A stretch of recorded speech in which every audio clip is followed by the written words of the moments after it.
China's President Xi Jinping has announced a $60 billion financial package to that continent. The Chinese government continuing with an aggressive policy of investment and loans to developing nations around the world. Our Westropp-Evans reports. With the West increasingly turning inwards, taking a protectionist stance, there is one country eager to take on the world.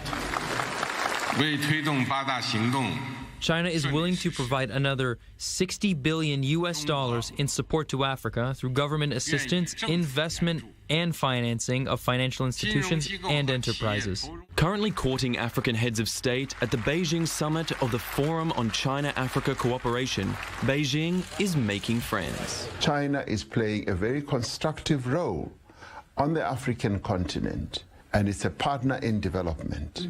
It's a partner in economic growth. It's a partner in advancing the interests of all the countries in Africa, as well as China itself. And China certainly is constructive, developing its multi-trillion-dollar Belt and Road Initiative. The massive scheme aims at improving Chinese access to foreign markets and boosting Beijing's influence abroad, with a focus on the Mideast and Africa. Beijing is flexing its diplomatic muscle and reaping the benefits of decades of record-breaking economic growth. But with a protracted trade war with the US underway and signs of cracks forming in the Chinese economy, China's reach may be further than its grasp. China also eyeing new projects, new businesses across the Middle East, including right here in Israel. Asher joins us live now at a business conference near Tel Aviv. Asher, give us an update on the relationship today on the ground between Israel and China.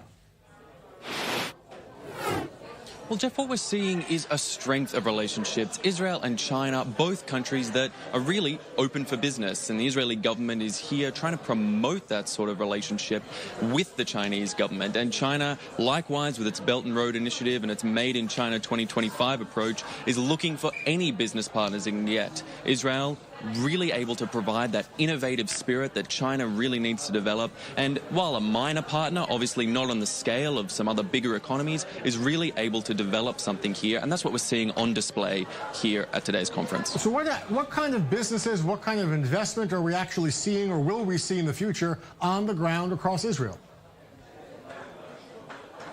Well, so at the moment, we've got a record $15 billion of investment flowing between China and Israel. However, there are some limitations. Not all is a rosy picture. And in fact, speaking to some advocates for the Israeli business community today, we've heard some of the other side of what's going on with this business relationship. Let's take a listen.